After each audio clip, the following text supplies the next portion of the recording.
Good morning, everyone. Welcome to all our participants joining us on Zoom and YouTube to the second episode in the Sunbird Learning Series. We have two back-to-back sessions planned for today and are scheduled to end at 12 p.m. Participants can post questions for the speakers in the QA box. And without further ado, I would like to invite the moderator for today's session, Mr. Alok Gupta, the Chief Product and Solutions Officer at EkStep Foundation. Over to you, Alok. Thanks, Monica. Again, good morning, everyone, and welcome to our second episode in Sunbird's learning series. As Monica mentioned, we'll have two sessions today, followed by another two sessions tomorrow. And just to remind, if in case you have missed the first episode in December, you can still find the recordings on sunbird.org. So please do refer to them in case you have missed the last episode. So without further ado, today we will start with the first session, which will focus on going into a deep dive into three reference apps which are built as part of Sunbird, primarily keeping the education domain in mind. We'll walk you guys through different use cases which are enabled, features, and the technical design behind it, and what are the possibilities for configuration and extension of what is being built. Let me introduce you to two speakers for the first session today. Namrata Rao, Product Manager, EkStep Foundation, and Santosh Vasabhaktula, Principal Architect, Sunbird, and Managing Director, Sanketika Consulting. So over to you, Namrata. Thanks, Alok. Let me just share my screen.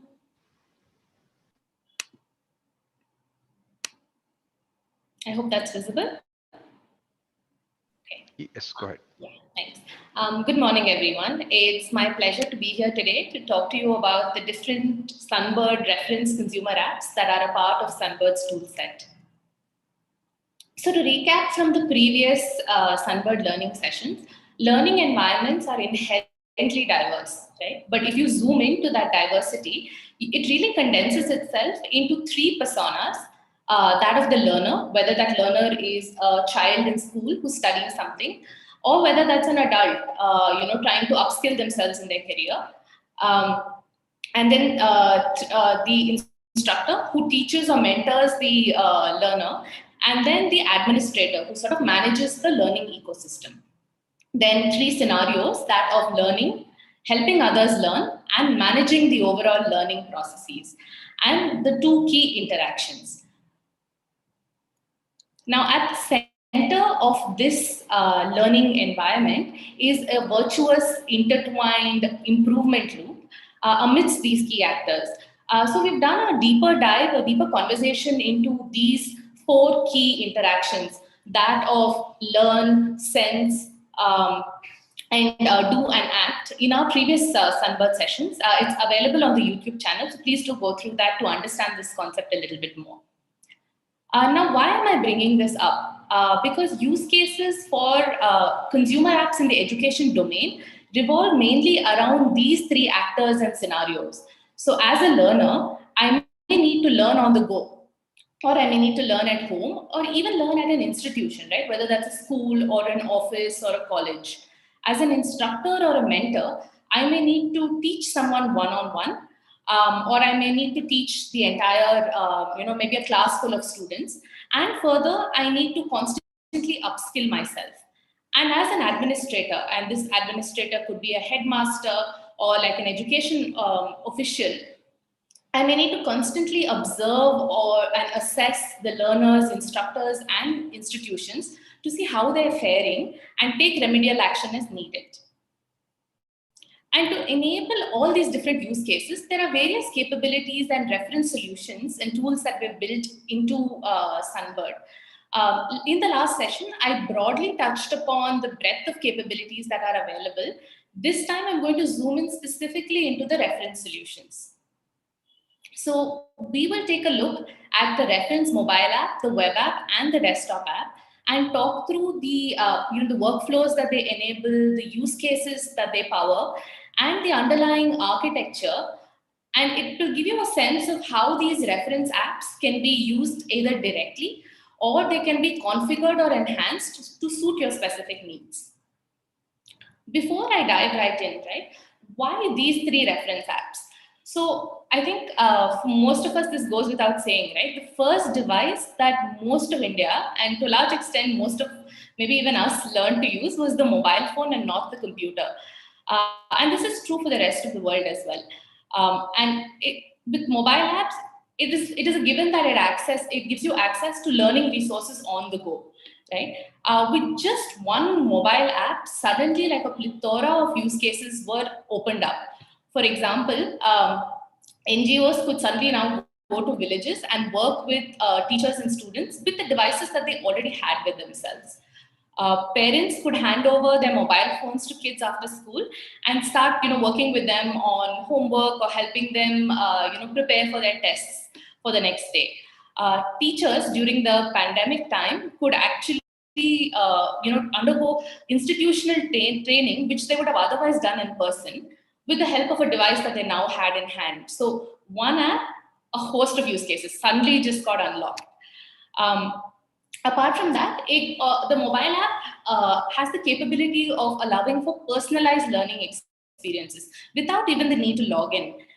It's lightweight. It allowed for both offline and online distribution and consumption of content.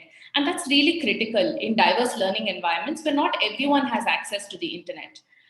Um, and you can see this, I sort of mapped what this really helped solve when you look at the previous diagram of the use cases that I showed, right? It enabled one-to-one teaching, learning at home, learning on the go, instructor capability development, the ability to observe, assess, and remediate, right?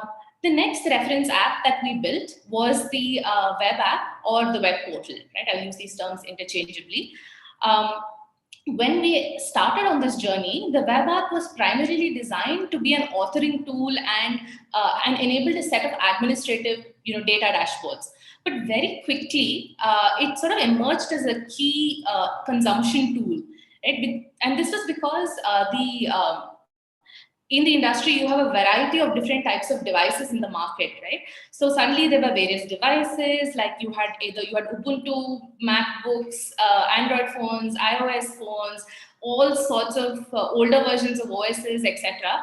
And there were needs for users who had access to these to also start getting access to learning resources, right? So that is where the portal really sort of took off, because you had the ability to get access to learning resources without having to install an app.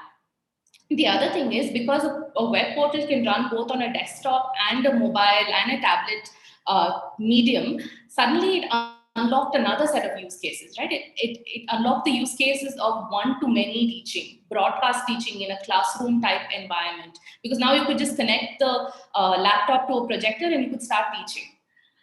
With these two reference apps, we had mostly covered the landscape of devices and OSs that Sunbird implementers could use to reach their audience. But there was one still key element missing, right? How do users in an offline environment with just a desktop or a laptop, how can they still be enabled to consume learning assets? And that led to the creation or an envisioning of the desktop app. So the desktop app enables, all kinds of use cases, because you can leverage underutilized infrastructure that's lying around in, let's say, schools or colleges or offices, to now suddenly start showing different kinds of content. You can hook it up to a projector. You can start distributing content via pen drives. So imagine you can take some content out of the mobile app where you have internet, suddenly put it on to a offline disconnected desktop, and then you can start consuming content. It also enabled use cases like, maybe there was a remote village where content needed to be accessed, and someone from a city can then take some content on a pen drive or an SD card and actually move to the village where there is no internet and start consuming that in that setup. So again, one-to-many teaching really took on life when we created the desktop app. Another use case that it enabled was the ability for people to co-learn, right? Sit together around a computer and really learn. And I remember one of the adopters went through this scenario where kids would sit around a computer and learn, and one kid would teach the other kid, etc. So it really facilitated peer-to-peer learning as well.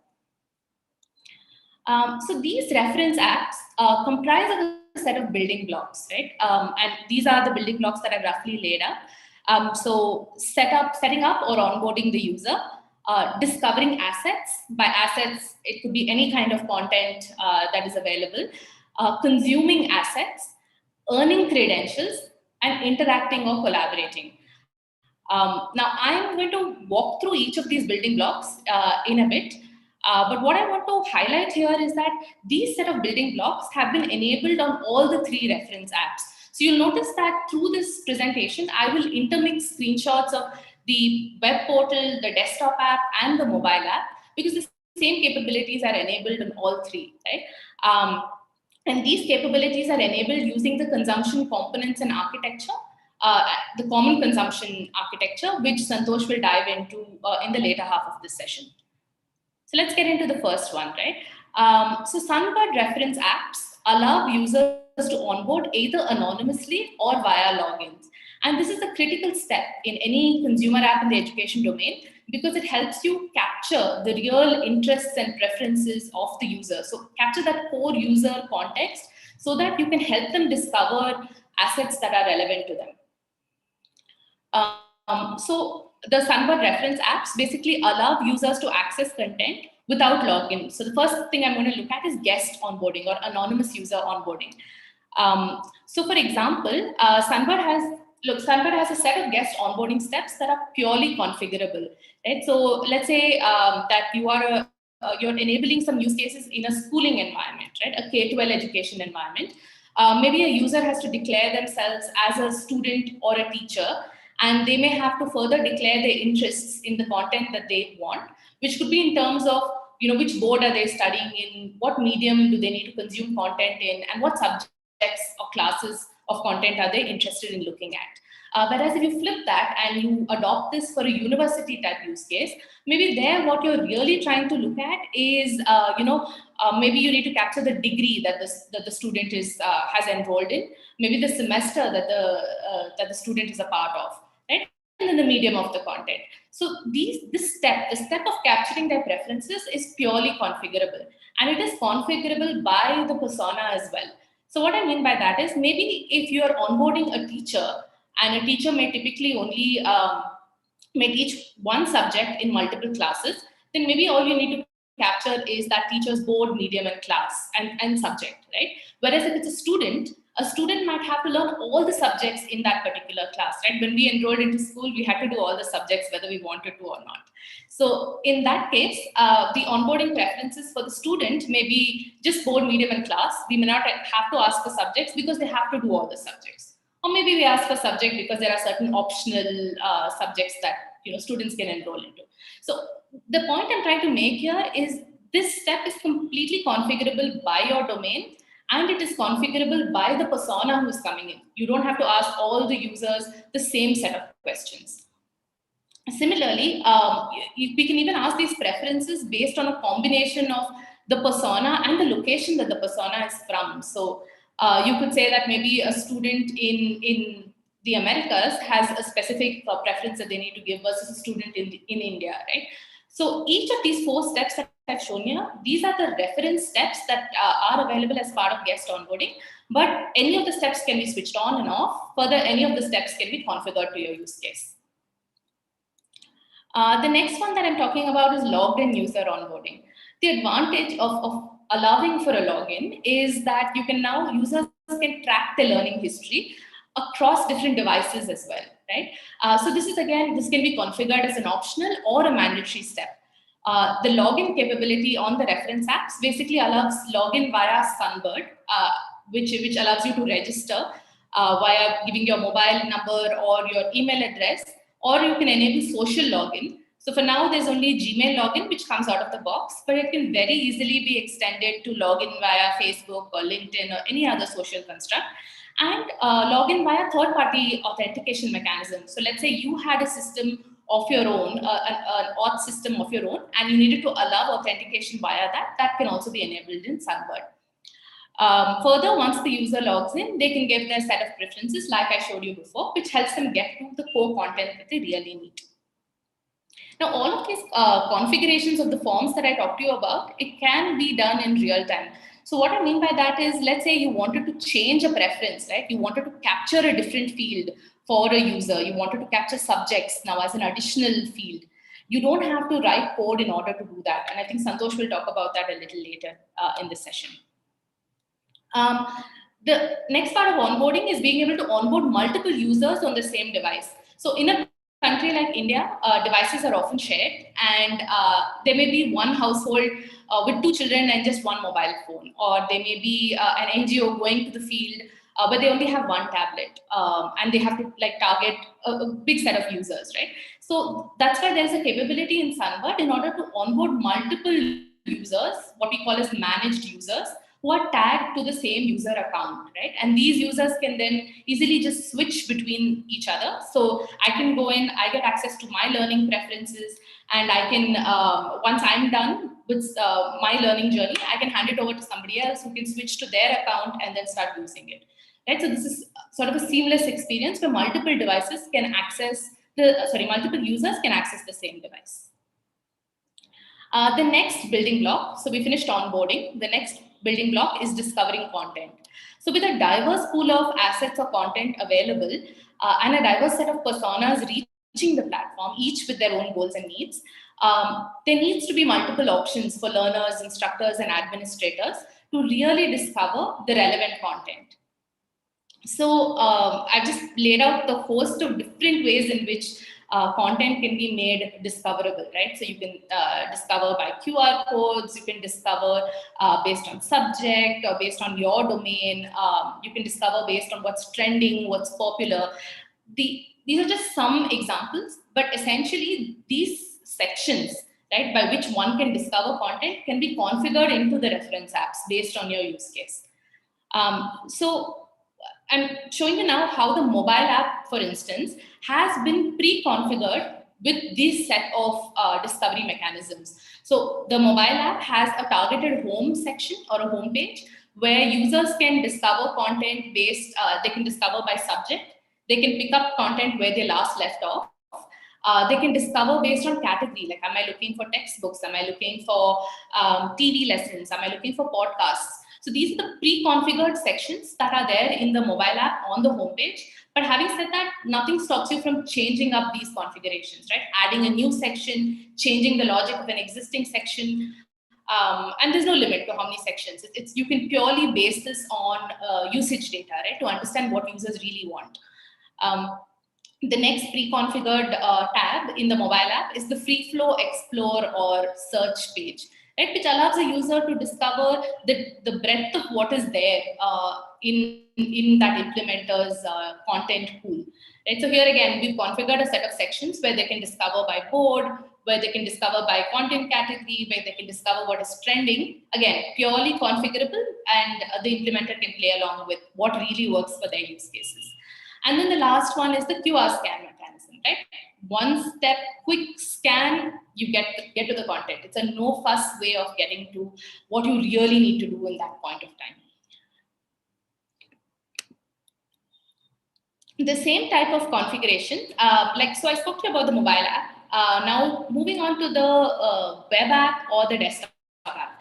They have a slightly different flavor of what we've enabled before. So these have pre-configured with a set of tabs which are only based on content category, right? So the user can land, give their set of preferences, and then they immediately start seeing content categorized by the category, like basically digital textbooks, TV classes, courses, etc. Right? Again, completely configurable, can be changed in runtime, but this is what worked for a specific use case for one of our adopters. And even in this page where content is available by category, further inside that particular page, content can further be organized. So in the example that I've shown you here, content is organized by subject. And the filters that you see on the left-hand side, those are also configurable at runtime. So for example, when you start off, you realize that maybe users tend to discover content in a schooling education system using board, medium, grade, and subject. And then later you realize, no, they actually need to do this via topic and subtopic as well, because people tend to get a little deeper when they want to find content. That's not an issue. You just add another element in your configuration, and now you've suddenly enabled a new filter, right? These filters can also be throughout the application, or they can be configured by tab, and they can be configured by user. So moving on to the next building block, and this has to be the most key building block, is that of consuming content. So all Sunbird reference apps have lightweight content players built in, or content players or asset players built in. These support a variety of media formats like videos, MP3s, slide, interactive content, whether that's H5P content or HTML content, PDFs, EPUBs, and even ECML, which is an open interactive content format. All the content players are responsive. They're extendable via plugin architecture, which Santosh will talk about, and they come with a set of features by default, right? You have the ability to play content, pause content, download if it's available, the ability to view it in full screen, the ability to emit data on every interaction that the user has with that player, like every slide the user has moved through. And you could also, like some players which have to do with interactive content types, further have capabilities like the ability to keep score, show a timer, show feedback, etc. So all these reference apps provide the ability to consume online, and I think that's something we take for granted, right? All the content can be streamed so as to provide faster response times and save bandwidth for the user. But this is, I think, this point of being able to distribute or consume content offline, that is the key value proposition that Sunbird has to offer, given the diversity of learning environments. So the reference apps of the mobile app and the desktop app have the ability to consume and distribute offline as well. So users can download content, store it on an external drive, like a pen drive or an SD card. And in a place that's purely offline, they can install the application, plus they can load that content to actually consume that content. And another thing that happens is we tend to go in and out of internet connection, right? Even in cities and areas that are typically connected. So to support those use cases, the Sunbird reference apps also allow caching of like the table of contents, etc., to allow for quicker access to content.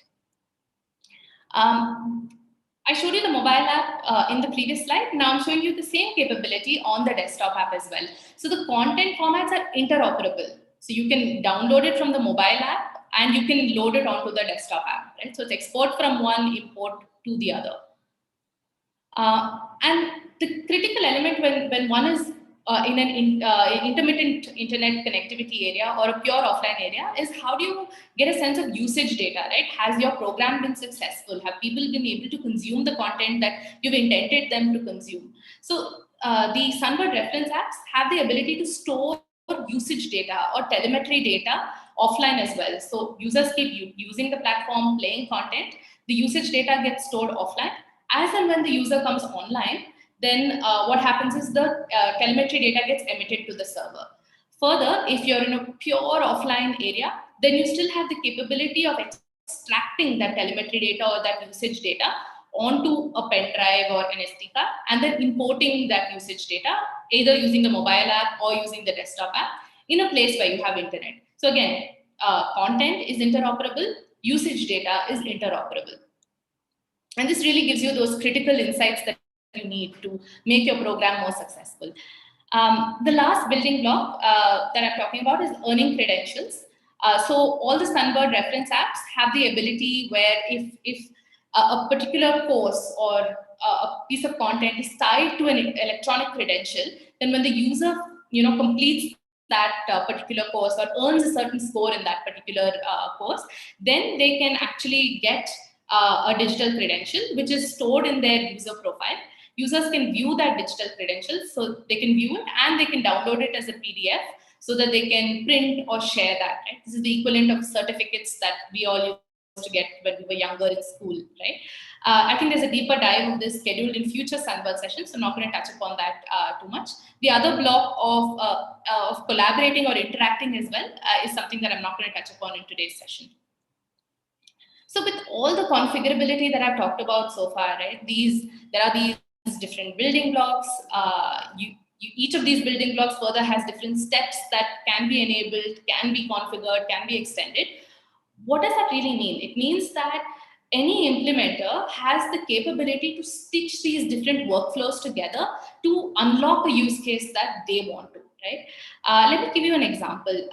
So let's say that in the, this was a real life example for one of our adopters, where, during the pandemic time, there needed to be courses that teachers took to upskill themselves, right? So what had happened there is the flow that was stitched together, the workflow that was stitched was the ability to discover courses, where courses were grouped by subject for easy discovery. Then the user first had to come into the platform, the user had to log in, find the courses that were targeted towards them. Then they had the ability to consume the course by looking at the course table of contents and then consuming every resource. And finally, they had the ability to earn a digital certificate. So this was literally 4 building blocks from our previous steps, right? Our previous steps of onboarding, discovery, consumption, and earning credentials that were just taken and plugged in and stitched together. And suddenly, like, this use case just got enabled. So I think this is the power of each of the reference apps that Sunbird has to offer. And these use cases can be enabled on any of the consumption apps as required. So having said that, I think now it's a good time to listen to the architectural principles that back this up, right? So Santosh, over to you. I'm going to stop sharing. Thank you, Namrata. Just let me share my screen.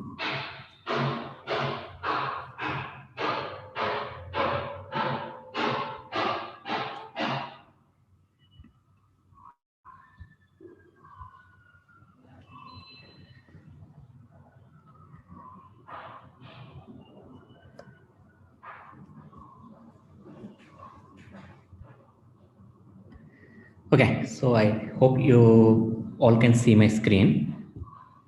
Okay, so once again, thanks, Namrata. I think you have covered a lot of even some of the architectural slides as well in your presentation. Hello, everyone. Welcome to the part of the Sunbird learning sessions. I am Santosh, and I am glad for this opportunity to deep dive into the consumption architecture. Yes, just recollecting the series one of the Sunbird learning sessions, and just I'm taking this slide from the Pramod's talk. The unbundling was the way we have approached the architecture of consumption as well, where we have unbundled the entire consumption into smaller building blocks to enable building of use cases, features rapidly, which we cover in the coming slides. Okay, so see, essentially the consumption architecture is at the core broken into 3 layers: a UI layer, a service layer, and an API layer. UI layer consists of UI components, widgets, and modules whose responsibility is to handle the entire UI functionality. I'll touch upon the difference between a widget and a module in the later part. Whereas the service layer consists of services, modules which abstract the functionality of interacting with the server, which are the API services over here, including handling the offline and native operating system layer interactions as well. And API layer is essentially the server at the back or the backend for us. And just looking at the tech stack, the entire UI layer and the service interfaces are built on top of Angular 8, whereas the service implementations are done in TypeScript plus Cordova and Node.js, where Cordova and Node.js form the actual OS specific layer. Cordova is for the mobile app functionality, whereas Node.js is for the offline desktop app functionality. Then Ionic and Electron are used for packaging, Ionic for Android and iOS app, whereas Electron is for any desktop app, be it Windows, Linux, or Mac. Coming into the important question, why did we use this tech stack? See, we are obviously betting on JavaScript. The second important reason is that it gives us a maximum code reuse. Entire UI layer is fully reusable because of Angular 8, which is cross-platform. You might have seen when Namrata has explained how quickly we have actually went from a mobile app and a web to a desktop app. It's because of our architecture where reusability is built at the core, and using JavaScript and also well-established technologies like Angular 8, it's easy for us to be able to write once and actually use the feature or a module in any app. build once is the motto for us. And also it's also enables that, you see, you don't need to segregate your developers into various apps and everything. Just the underlying technology which everyone needs to learn is JavaScript, which gives us a way where you can actually move people around to see where you want and everything. And the OS layer has been made into a very very thin component where it's very minimal.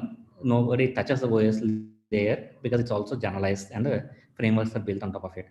It also helps us in minimizing having specialist resources as well. Okay, yeah. And then coming into this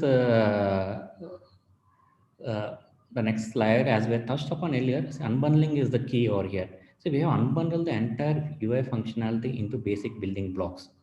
As you can see, the building blocks are a, on the left side, you can see them, the building blocks of the UI component, module, widget, a service module, and Cordova and Electron modules. Getting together various of these building modules constitutes an app. For example, building the UI layer, bundling the UI layer with Cordova modules gives us the mobile app. The same modules just with an HTTP layer gives us the portal, and just attach an Electron layer to the UI layer and gives us a desktop app. So we don't have a PW app, but it's also very easy for us to build. Once we have a reusable UI layer, we just need to build a PWA service implementation. Okay, so this gives us a way to be able to rapidly change as well based on the, or you can build the app to any platform. And see, this also gives us a architecture gives us a way to just only build an UI only module, use it across all the apps, and then just add an offline functionality for any of the apps, and just very good. You can actually go to the offline mode in both the desktop app as well as portal, as well as mobile app. Okay, yeah, yes, and adding offline capability gives us a better UX experience to the user.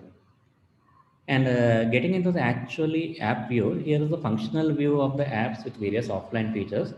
The desktop and web connects to the server directly. Mobile and desktops have offline modules with features to enable intermediate network connectivity and use cases. The current architecture also supports the use case of using a local client server for a lab kind of setup, where every desktop works as a client with a centralized desktop as a server. And Sunbird has been built with all its core features such as consuming content, telemetry, etc., to be working in offline mode.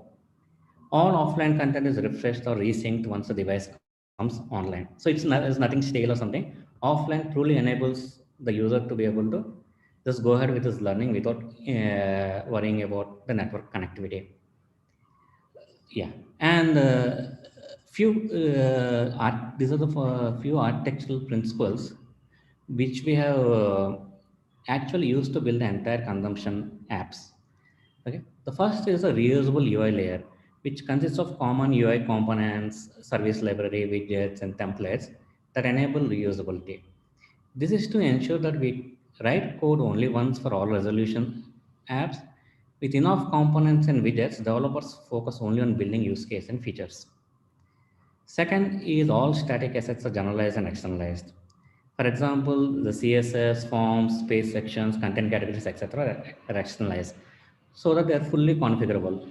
Namatra was explaining in one of the slides saying that how they can actually go back and extend and add one more category or just get up a new page altogether. Okay. And third is data driven. Telemetry generation is built into the application at the core. SDKs are provided to auto generate telemetry with simple integration. Fourth being the decoupled players. Players are decoupled from the core app functionality. All content players are designed to be responsive, extensible, configurable, and embeddable. This would give us a way to rapidly add any other player into any apps without actually touching the app code base. It's a very, very minimal integration. So tomorrow you just want to build a new player for any specific type of content, we can just go in and build it and release it. You don't need to touch the app at all. Fifth being the offline first capability. All core features are designed to work in offline mode, as significant of our Indian population have network issues or work with intermediate network connectivity. And these are the five core architecture principles that we work with when we actually build any use case or a feature within the consumption. Okay, I'll just deep dive into the reusable layer. So the reusable layer consists of four key parts. So one is an UI component. UI component is the smallest unit of the UI element. An UI component can be a button, a pop-up, or a menu link, or even a card. All UI components are responsive for any resolution and have configurable layouts. An UI component is designed to have only one view or only perform one action. It's very, very lightweight. So that the more lightweight it is, the more reusable it is. So that's what we want to say. The more generalized, the more reusable. Okay. And UI widgets, coming to the UI widgets are a collection of one or more UI components, handle multiple actions, have a life cycle within them, and handle complete workflows. An example of an UI widget is a discussion forum, where the discussion forum as a widget, as it's generalized in itself, and it can be embedded anywhere. Okay, there is a subtle difference between a widget and a module. Widgets are specialized modules such that their functionality is completely generalized and can be embedded in any use case. A discussion forum can be embedded on the home page, in a course page, or within an assessment. Whereas if you have a functional module such as courses, it can only be embedded in a learning app which provides courses. If we just look at the analogy, then we get into the service layer. A generalized service layer is abstracting the interactions with the actual APIs and also the underlying native OS layer. So once you have a service layer and this thing, it enables the UI to be extremely lightweight and reusable. And service layer takes care of abstracting the complexity of dealing with either an API or a native layer for offline functionality. Then the other one is the last one is the configurable layers. Configurable layers are set of UI layers comprising of various UI components and widgets that are driven by configuration. One of some of the examples are the onboarding forms, consent forms, page sections. They're all are actually configurable. Okay, and getting into the next slide, I just wanted to give an example of what are the common components we have over here.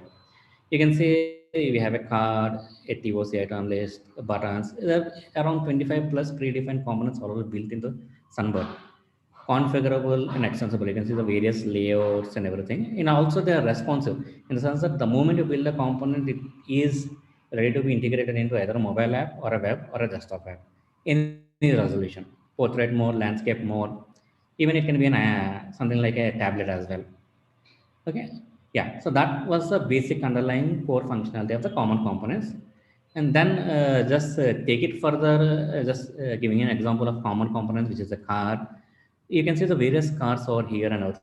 There's only one card component, but you can configure it for various layouts. And the integration of the card is also very simple. You just need to integrate this card component into your page or this thing, and it just comes up over there, responsive and reusable across any of your application or resolution. Okay, I just want to touch upon a sample example on how can I extend my card, because see, for us extensibility is also at the core.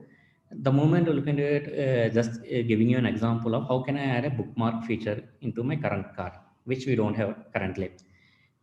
The moment you just it's going and let's say you have a course, a card component code, you just need to go back and add an icon for your uh, the bookmark and have those the actual angular bindings defined. And the moment you have the angular binding defined and the APIs are ready, it's just only integrating with those APIs. And with as simple as that, you have this bookmark functionality now available in both mobile and portal and desktop at the same time.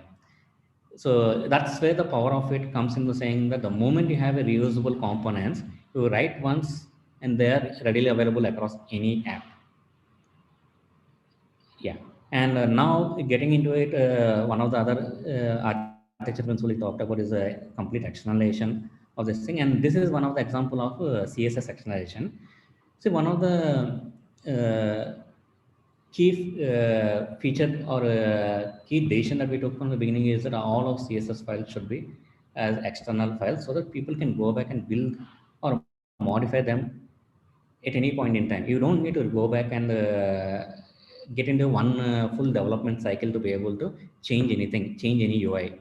So for example, I just gave an example over here to say saying that how a current web page, which has a yellow background and everything, just if one style changes the look and feel. So with this kind of a capability, anyone can come and just create multiple themes rapidly. Then the second important feature or use case will be there, you can actually give tons of options to users to select their own theme or build their own theme as well. Okay. And then coming into it, uh, just I'll discuss upon the widgets as touched upon in the previous slides. Widgets are reusable modules with generalized functionality. As shown over here in the examples on the left-hand side, you can say player, table of contents, dashlets, are some of the widgets that exist in Sunbird and can be embedded into any functionality. For example, a dashlet, which is a chart or a dashboard widget, can be embedded to show data in a contextual page like groups or courses rather than a specific dashboard page. Widgets like this enhance the UX considerably and also the code reusability. Having enough widgets or thinking widgets from beginning helps the product and engineering teams to just focus on enabling use cases. We'll just do a deep dive into one of the widget, like a discussion forum, what is the anatomy of a widget. And taking an example of discussion forum, let's break it down. Here we have a post and a thread as a common UI components, which focuses on the UI of the actual post and thread, not on the overall functionality. Then we have built a lightweight service layer which interacts with the discussion forum API. This would be sufficient to provide an online-only feature of the discussion forums and enables us to embed the discussion forum in any context. Since the posts and threads are responsive, we can just go and embed them into a feature. It starts working on a mobile, desktop app, on web. Just add a Codo or Electron layer to it. It enables the feature to be accessible offline. People can go view the discussion forum offline as well. A very, very powerful feature. Okay. Then if we coming back again, let's come back to the common components once again. How the reusability can be explained. See, once when you're building this discussion forum and we have created post and thread as a common UI components, and once I have this UI components, now I can use this post and thread in multiple other widgets as well. The example is a Q&A widget and an announcement widget. See, this helps us tomorrow when I'm building any new widget or a module. Since I have this components already built, it helps me to be able to just focus on the functional need of the functionality of the widget, but not on the UI, because UI has been built and UI has been tested.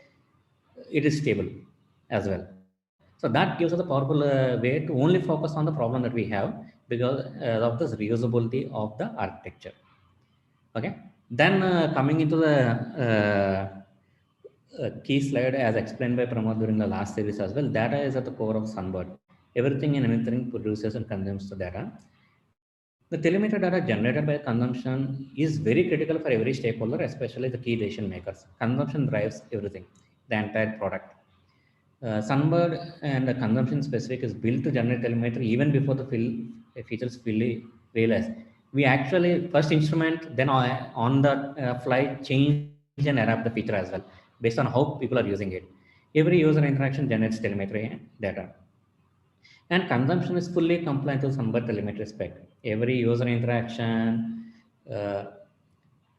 just generates the telemetry as per Sunbird telemetry spec, which gives more valuable insights. It's not only page views.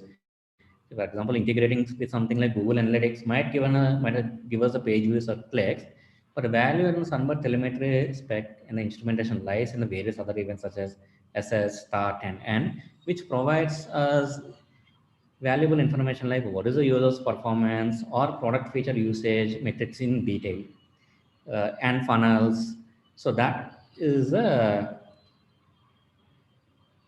a nutshell what is about data. And just coming into the example of a data driven, it's also very easy for us to integrate.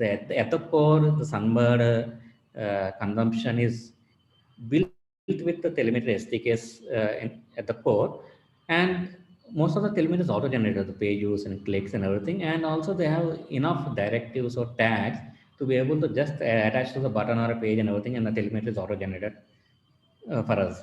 So generally, anybody taking in the Sunbird app, telemetry is given. And also, if you're customizing, building your own use cases on top of it, integrating telemetry is very, very simple. Okay? It's just go back and add those attributes onto your tags and everything, and the telemetry gets generated. Telemetry syncs back to server. We ensure the telemetry is not lost. Sufficient backup is there locally as well. Multiple retrays are there. Everything is built. Telemetry is one of the extremely stable component of Sunbird. Okay. Then coming into the one of the key component of entire consumption was players. Is I think most probably 60% of the users spend in content playing. So this is one of the key area, and the basic design of the player architecture is to be responsive, extensible, configurable, work offline, and embeddable in any tool or technology stack. For example, the current version of the content players are built on Angular elements or web components and can be integrated into non-Angular app as well, such as React.js and Vue.js. So we built the actual players one level above than our existing apps. So players are built to generate pure JavaScript code to be able to embed anywhere, anything. People can go back and embed the player in any of their apps as well, existing apps as well. It's technology agnostic. It's JavaScript. In the sense that you have to be a JavaScript app. Okay, and coming to the life cycle of a player starts with initialization of the player with the required configuration and content metadata. The player then goes on to load the assets either from the local storage if the content is downloaded or content is available offline or from the server and initiates a play session. Once the content play is done, player summarizes the entire session and gives the control back to the app. The player continuously publishes out both telemetry and native events so that the app that has embedded the player can listen, record, and intervene as necessary. I'll just take an example of it. So once a player completes the playing of the content, it raises an end event and will proceed to show a default summary page or an end page if there's no intervention from the app. The app can here choose to intervene and prevent the default action and show an alternative custom summary page. Also, since the player is configurable, the app while launching the player itself can provide a custom summary page as well. And players are also extensible by design due to the decoupled architecture where the integration is done via events. The player integration with the app is always by events. Nothing is there's no direct calls between them, and this gives us a powerful capability. For example, if I take the question set player, which is designed to play out all questions, now the basic functionality of the player is to play all the questions it has. Let's say that you're giving it the player to play 30 questions, it goes and plays 30 questions. But now as an adopter or a Sunbird user, you just wanted to go back and enhance some functionality. I want to introduce a new functionality, which is timer. So what you're saying is that I want to give a quiz to my the learners, but I just wanted to time the quiz to 10 minutes. That's it. So there are two ways to approach it. One, you go back and enhance the core player to support a timer functionality. Or two, create a timer widget and start listening on the player events. Once the time is up, the timer widget can invoke the player lifecycle method of summarize and end and stop the player in whatever stage it is. Okay, so the second approach gives us the flexibility that we are not dependent on anyone providing a core feature or any feature as a core functionality and open up n number of possible use cases specific to our needs. Okay, so that is one of the very key feature of the player, and that gives us because of the event driven design that we have implemented for the player and the app. Okay, and then coming back to the players that we have, these are the available players. What we have a PDF player, HTML, EPUB, video, YouTube, ECML, H5P, QML player, which is compliant to the QML spec, and an MP3 player. These are players that are available right now. And see, the players architecture is such extensible. You can go back and build your own player. For example, you can go and build a player for a Flash player or a SCON compliant player or even PPT. Nothing stops us. Okay. Then coming back to this, the last topic that we have is the configuration driven layouts. So if you go back and check out here, which Namrata also touched upon the various layouts which are configurable, or the entire layouts everywhere is driven by a configuration. So we have a microservice called the form service where we configure all possible forms and everything, which is configured by an API. You can change those configurations. So let's say today all sections of the page are configured. The filter sections on the left, the top sections, and the bottom page views. And based on the configuration that is coming from the server, the layout changes. Let's say that if you configure only 3 content categories, you have only 3 menu items over there. If you configure 4, you will have 4. So tomorrow, if you add a new content category, you just don't need to write any code for it. You go and configure the new content category, it just comes up over there. And you can go back and configure the page view. You want the page view to be grouped by subject, you want the page view to be grouped by some other attribute like popular or some other analytics attributes. That is directly straightforward possible out of the page sections. And based on your configurable, your page renders during runtime.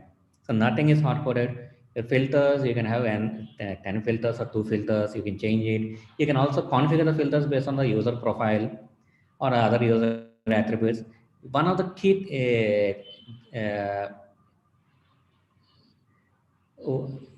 this of externalization or key value of this externalization is the personalization. The moment you have everything which is externalized, then configurable, then you can start personalizing it to the user. User can personalize bookmark filters or based on the user type, based on the class of the user and everything, or based on the grade of the user, you can configure the page for them, which is very much configured without doing any coding. So that configurable is built into the Sunbird consumption. Yeah. And an example of the configuration where how the configuration looks like, what is the form specification, and based on the specification, how the form renders as well. So we can we'll probably deep dive into some of these aspects in some of the coming sessions. Okay, yeah. Thank you. This is what I have. Thanks, Alok. Over to you. Yeah, thanks, Santosh. So we'll take, there are quite a few questions. We have 10 minutes, so hopefully I'll be able to do justice to all the questions. But let me quickly go through. I think the first question, Santosh, you kind of referred, but let me just repeat. Um, is the SCOM compliance already being enabled? Yes or no? And if not, can I as a implementer of Sunbird enable it? Yeah, right, Alok. SCOM is not an enable because I think as when we're building on the use cases, we mostly focus on this primary of speed, EPUB, and video. But anybody can build it. It's in there in our roadmap as well, but we haven't been able to prioritize. But anyone can build it because of the current existing player architecture. Okay, okay. Next question again for you, Santosh. Is telemetry data encrypted in both for offline model and online model? Yeah, so telemetry, what I want to stress upon, which I haven't actually done it because when we deep dive into data, we'll know about it. But general telemetry is completely anonymous. We don't have any private information in telemetry. And once the telemetry data comes back to the server, then it's been enriched with all possible user information and everything. That is called denormalization process. Since telemetry doesn't have any personal PI information, we just compress it and store it. Okay, and also it's only stored in app space, not available outside of the app space. Okay, so in short, it's not encrypted, but we didn't see a need to encrypt because our telemetry spec and the way how we instrument, we ensure that there's no PI data flowing across. Okay, okay. Next question, and I think it's partly probably Namrata, you and Santosh, you guys can answer, but let me just ask the question. So, are the certificates which we talked about in terms of, I mean, digital credentials we talked about, are they digitally signed and verified? Number one. Number two, how does the, from a tech perspective, how does the verification, if I as a user wants to verify a particular certificate, let's say Namrata got one, how does that work? Is there a unique URL created for every certificate being generated? Can you give a little insight on the tech aspect of it also? Yeah, sure. Allow say yes, it's complete digitally signed and verified as well. And within each and every certificate, we embed the QR code and the code as well. Scanning of the code will tell you whom the certificate has been assigned to and what purpose and for what course. So it's completely digitally verifiable as well. Okay. So there is it a unique URL, Santosh, or there is some dynamic mechanism? So what you're saying is it's It's a easy unique to code. verify by scanning. Yes, it's a Yeah. unique code. Okay. It's a unique code through which the system verifies. Okay. Yes. Okay. Next question, Santosh, you talked about Angular 8. Can you give us a little insight on, given all the other options, right? Why Angular 8? Why not, for example, React or any other, option? Yeah. So See, I think this is also some kind of a tricky question to answer because see, people have their own preferences. See, when you compare and everything, the moment you compare with React and Angular, it's very tough to choose between both of those technology stacks and everything. See, if you go back the way when we look at it, we are very much comfortable with something like Angular because see, the way how Angular writes code and everything as well, it's we prefer something like JavaScript within HTML rather than HTML within JavaScript. So that is one of the way. That's why I'm saying it's a developer's preference on what you want to work with. The second thing in the sense that the learning curve for something like Angular is very less. And also we found that it's easy to get people of Angular than React. I think one of the key for us as well is that when you actually go back and want to expand the scope of the project and everything and want to just quickly expand, we found Angular to be very easy to work with. There's nothing that Angular is better than React or something. It's just a preference Yeah, that we yeah. choose upon. Few factors that clinched Angular for us. Sure, sure, no problem. Next question. So, Namrata, for you, we talked about, various type of consumption experiences, different kind of content. Any capability have we enabled as part of out-of-the-box Sunbird, which also allows system to, help catch any inappropriate content or profanity as an example, or is something I as an implementer or adopter can extend? So there was some, I think, tool sets that we played around with, where at the creation time, at the time of upload, they can catch profanity, profane images, etc. Those were initial experiments that were done, but again, I don't think it took on a full form. But of course, these are again tools that can be added on to allow for that kind of auto check. I think there are a lot of open source libraries that are available that can be integrated to enable these capabilities. Mhm. Okay, okay. One question in terms of, Namrata, you talked about some samples where the content was shown in these apps, right, in a particular way in terms of options, categories. If I, as an implementer, or adopter, right, uses Sunbird for my own need, how easy is it for me to configure and organize the content which may meet my need and which may not be same as you showed as an example? What pieces I cannot change, or I can change? Short answer is there's a lot that you can change. So essentially, every piece of content has a set of attributes that define that content, right? The content category, the format of the content, to some extent, like what is the framework or the domain that that content is organized by, the audience that content is targeted to. And I think the later session will touch upon these content attributes a little bit more. So what the consumption apps allow is for you to pick and choose how you organize the content, like how you group the content by these attributes, right? So that we chose a few based on some generalized use cases. But if you as an implementer wanted to go after a specific use case, it would just be using those configurations that Santosh spoke about, right? You configure a query which allows you to organize the content as you need. So it is straightforward to do so by all the content attributes that are there and by certain aggregate information, like how is that content trending, is it trending in your state, etc. So that also is the capability that it offers out of the box. So you can build something that looks very different from the reference app that I showed you. Okay, okay. Probably one last question. So, both of you talked about the modular design, how, the consumption is enabled on, three types of apps. And I think Namrata, you probably touched it, but I'll probably kind of, mix it with this question. Will it work on any type of device, beyond, let's say, Android, mobile, how about different tablets, whether it is iOS, whether it is Amazon, Fire tablets? How about, kind of, devices which nowadays, you're using to stream content on TVs and all?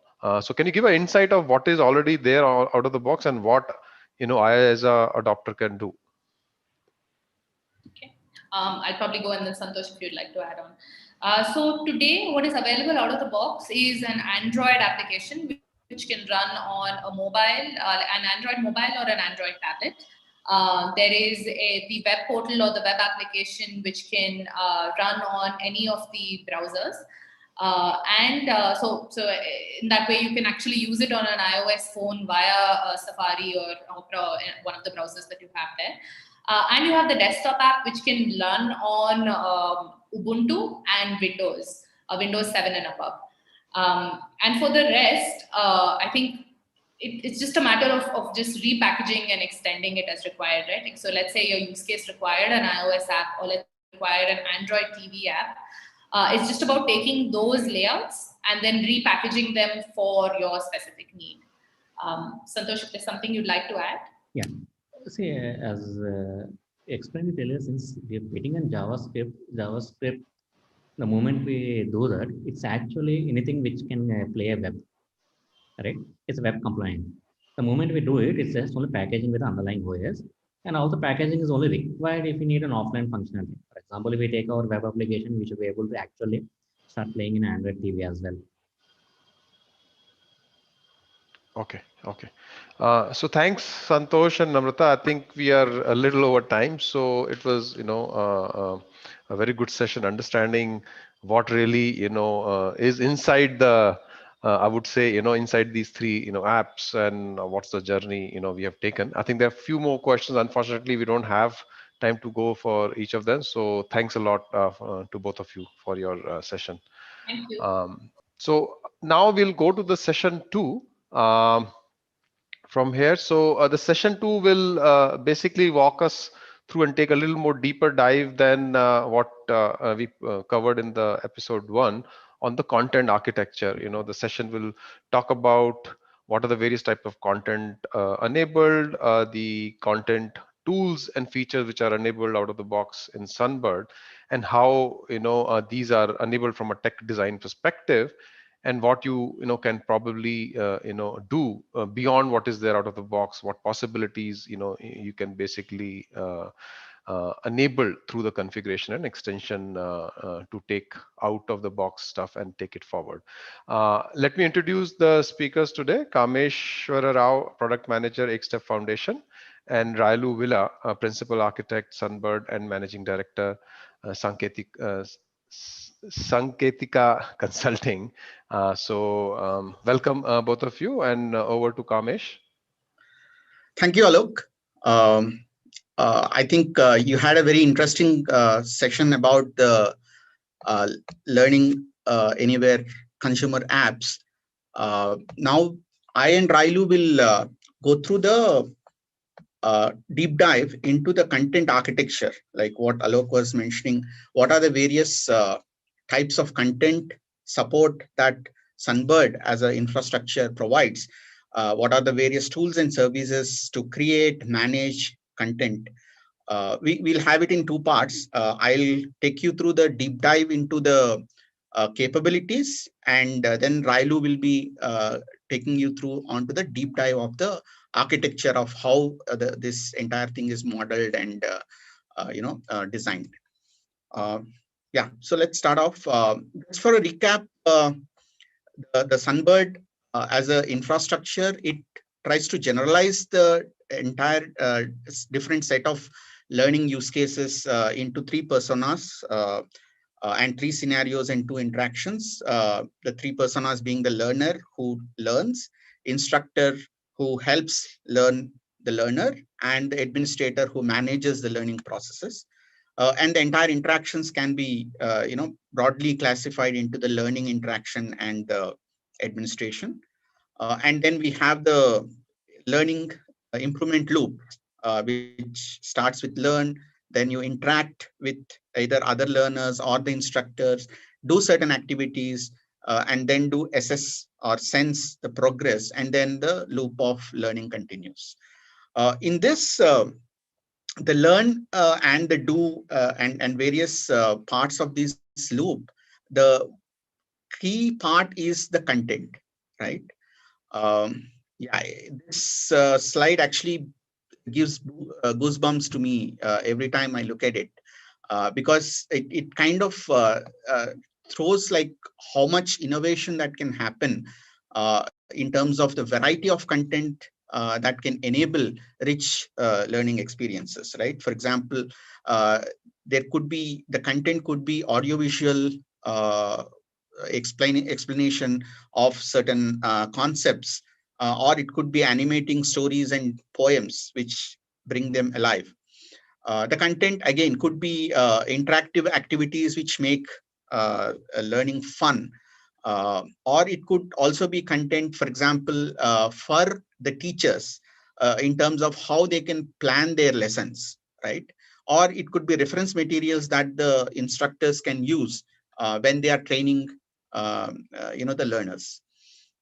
Thinking a little bit more innovative, we can even have digital simulations, which basically give virtual environment for the learners to experiment and practice.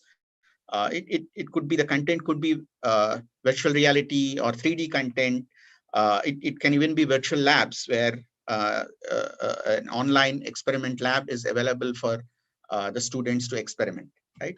So the possibilities are kind of limitless because of the advancement of technology, and we can think of a variety of digital content that can make learning experience richer and richer.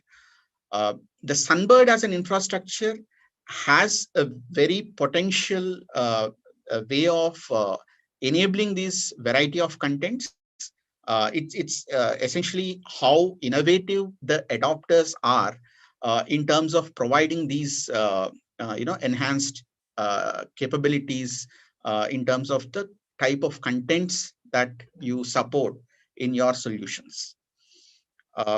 So moving on, in terms of how all this can happen as part of the Sunbird infrastructure, what are the various tools that it supports?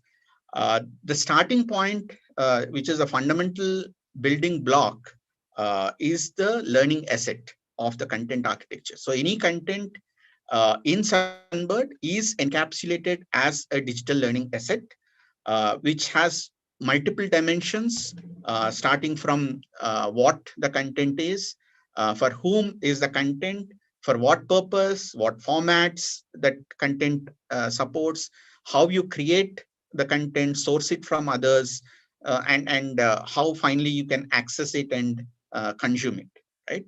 So these are various dimensions of a content which are encapsulated as part of the learning asset, which forms the building block of the content architecture. So I'll go through in detail what are all the various capabilities that architecture provides in terms of managing content. This is something which is I had briefly touched upon in my previous earlier sessions of an overview of the Sunbird sourcing capabilities. The fundamental the blocks that enable content management uh, are the asset models, right? Uh, they constitute of resources, plugins, which are very basic reusable blocks in the whole architecture. And then we have different types of objects like content, question, action, and combination of them, a collection of them, right? These form the common objects, generalized objects, which encapsulate the common properties and behavior. And the architecture enables you to extend these to your own domain specific content categories, and based on your needs, right? So we'll focus in this session on the content object and see the various uh, dimensions of that content object, and what can be stored, what can be created, so on and so forth. Example of this is the underlying object, generalized object is a content. You can take that and configure it in your domain, which enables a specific type of content category. For example, a story is a content, a game is a content. You can create For example, if you are, let's say, using Sunbird to train medical staff, right? Maybe a medical manual is a category that you want to define, but the underlying object is the content, right? What does it enable? What it enables is that when you want to extend or adopt Sunbird to your requirements, it's completely becomes configurable, right? You don't need to create new APIs to create new content types of content what you have, right? As long as the common set of data that the content object provides suffices, you just need to configure that with a new category and then start using it. An example, couple of examples which I can show you of content categories is lesson plan and simulation, for example. This category, what it encapsulates and what you can configure in a category is the object type, which is content in case of content, the various MIME types that the content supports, which are nothing but the file formats, and the various metadata and behavior that you want to, which are relevant to that content category. Example could be you can create a content category as a lesson plan, which supports MIME types of a PDF and an EPUB, and audience is preset as a teacher, right? Or you can configure a content category as a simulation content, right? You want to create and manage a content which is a simulation, which might be a MIME type is a HTML5, and the audience is student, right? So what this asset model and the categories ensure is that the underlying object which manages is same. You can extend it and configure it for a specific domain categories based on just the configuration. Moving on a little bit more details on what are the different attributes in metadata model in that Sunbird has. These attributes can be either information or additional data about that content. For example, name, description, keywords, audience, all these are certain information about that content, right? Or the attributes can be also which define the behavior of the object, right? For example, an attribute like whether the content is a trackable content, right? Whether the content object is trackable, which means that for every user who consumes that content, for example, if a user is consuming a PDF, right? How much has he completed? You can track the progress, right? And similarly, another example of a behavioral attribute is visibility, which can control to whom and in what context is that content visible, right? For example, you can define if a content is defined as a public content that can be available for everyone to access. It could be protected, which means that it's accessible only to a certain organization. Private could mean that it is accessible only to the creator of that person. For example, if that content is something that is not to be used by anyone, like for example, when somebody wants to create an exam paper, right? They may not want to expose it to everyone, right? So it can be protected to certain organization only to access it, right? Or it could be visibility, could be a parent, which means that that content is always accessible as part of certain collection, right? This is just an example of one of the behavioral attributes. There are a bunch of a set of attributes, master set of attributes that are part of Sunbird, which again can be extended through configuration. And when we are defining a content category, we can define what are the subset of these attributes and whether they needs to be defined by the user, which means the values have to be provided by the user, or they are pre-configured to certain predefined values, or certain attributes can be system derived, right? For example, when you are uploading a file, the system can automatically detect the extension and set the MIME type accordingly, right? So these are a set of metadata attributes that content can be tagged to.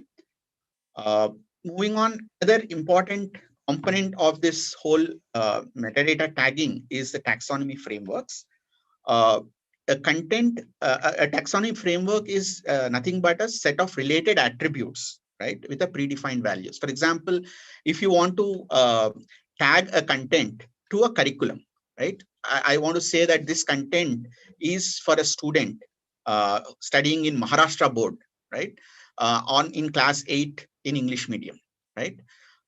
So these attributes like the classes, the subjects, the mediums supported within a board, these are all related attributes, right? For example, a subject like environmental sciences would not be there in probably in class 9, right? Uh, so these taxonomy framework gives a way of defining these kind of attributes which are related to each other, and then enables you to tag content to these attributes. It can be used for organizing how you organize the content, as well as it will help in better discovery, right? If I declare myself as a student of Maharashtra class 8, the system can pick up the relevant content for you based on this framework tagging, right? And these frameworks can be different for different purposes. For example, a completely different framework could be for tagging teacher training courses, right?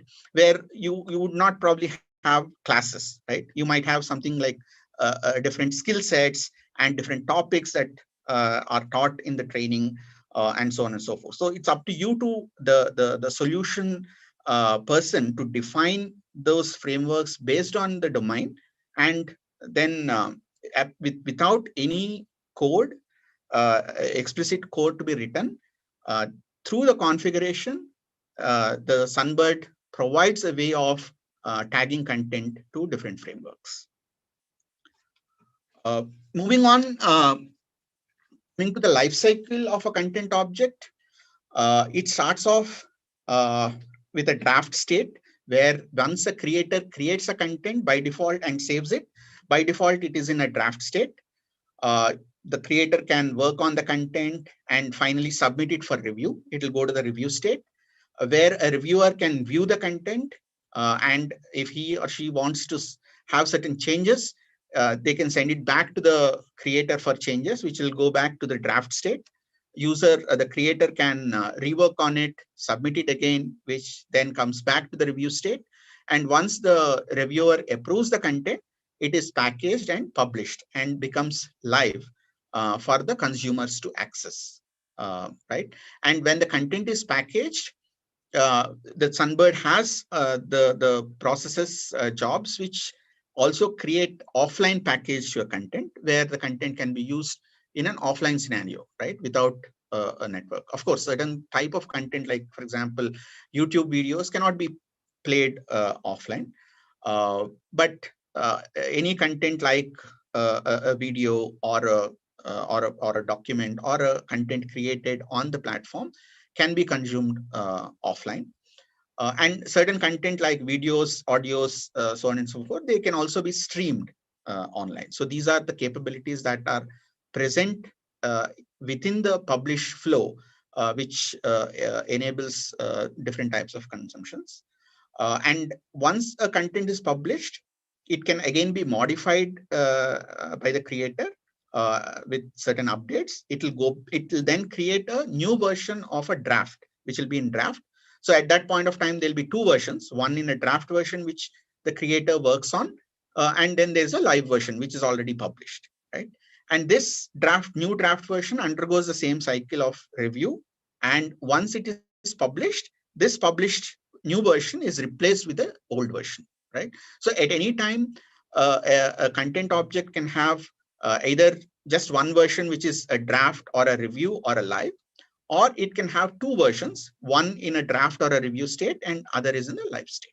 So that this is basic, life cycle of a content object that is supported as part of the Sunbird. And we also have a lot of tools to create, edit, review content. And a very important feature is that it supports all major Indian languages. So the content can be created, consumed in most of the major Indian languages: Hindi, Telugu, Tamil, Gujarati, Sanskrit, even Urdu is also supported, apart from, of course, the English.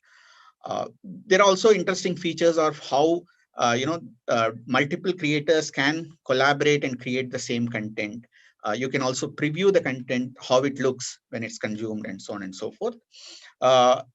And there are different editors, like there is an inbuilt editor which creates which can be used to create a presentation kind of or an interactive content.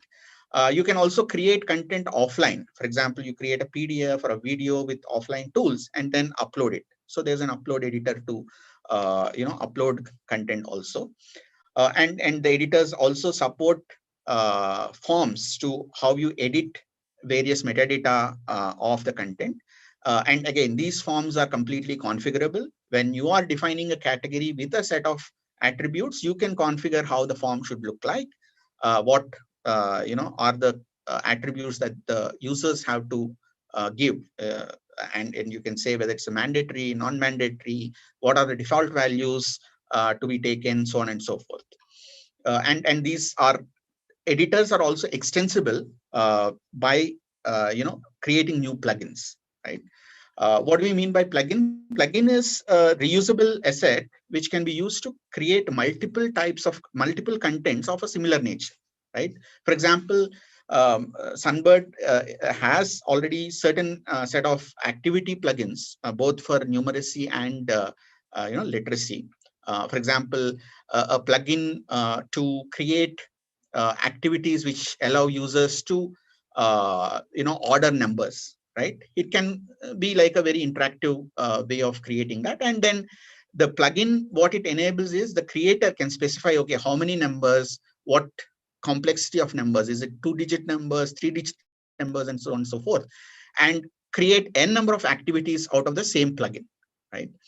Or the plugins could be a simple widgets like a scribble pad, for example, which can be embedded in multiple contents, which allows end users to free flow text or drawings that they can draw through the scribble pad. Or widgets could be something like a timer, which can time how the user is consuming the content. And again, these are some set of plugins which are available by default in Sunbird already. It can be, if you are interested in contributing, plugins, new plugins, you can very well do it, and it can be easily plugged into the system.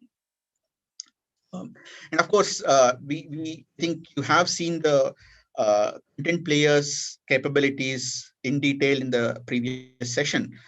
We do also have a lot of different types of players to play different type of content, like PDF player, a video player, and a player for playing the content created within the using the Sunbird editor, and so on and so forth. And they also have very extensible capabilities where you can create new players for new type of content that you want to support and plug it in. Currently supported formats in the content formats in the system are PDF, HTML5, EPUB, and different types of videos, which are like MP4 and WebM formats, and also YouTube videos. And then content that is created using the content editor of Sunbird is stored in an ECML format, which is a Sunbird specification. And it also supports H5P content. H5P is a kind of an extension of HTML to create interactive content. There are tools to create H5P content. You can use those tools, create H5P content, and upload onto Sunbird system. And it also supports audio files of MP3 format.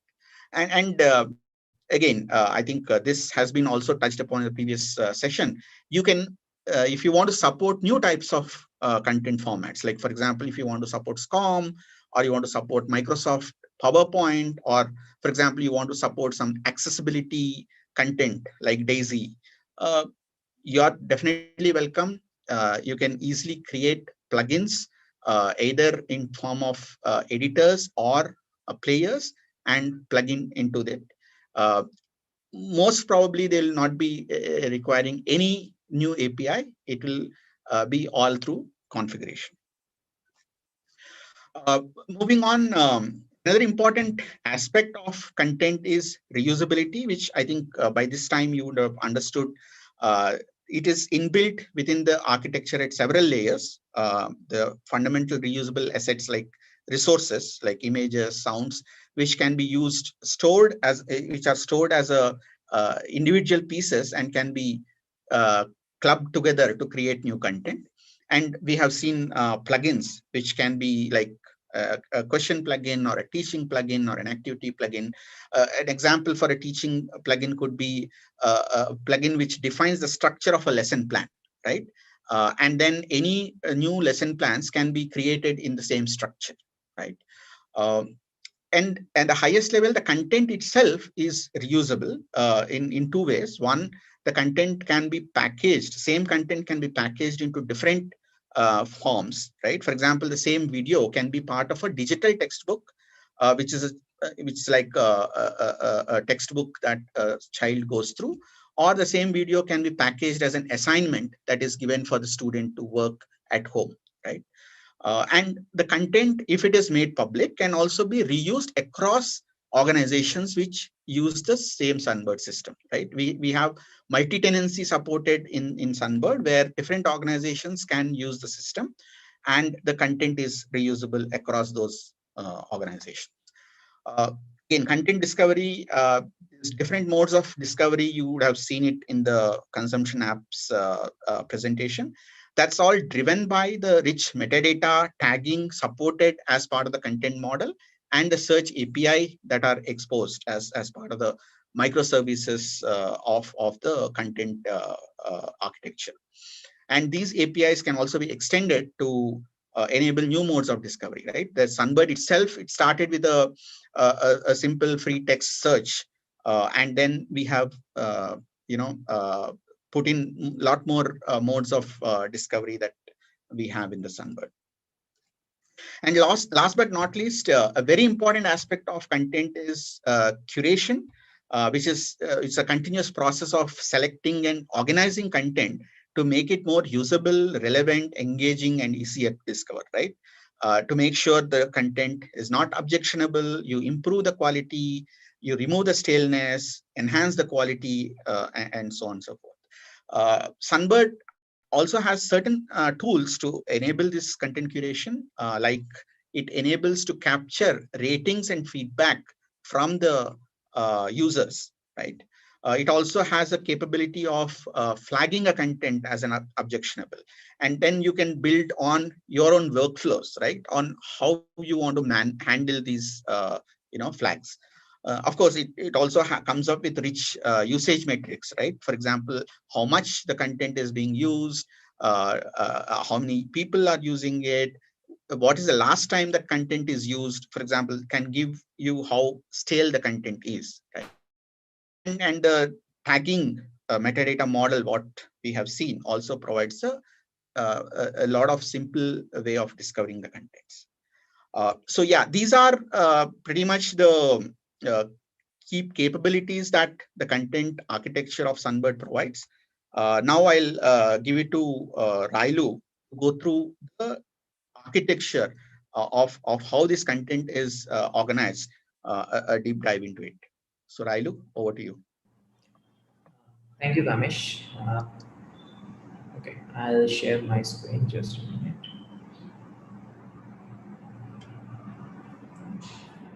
Okay.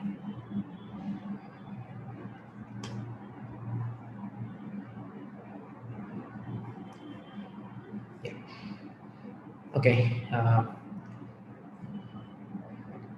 Hope my screen is visible. Okay.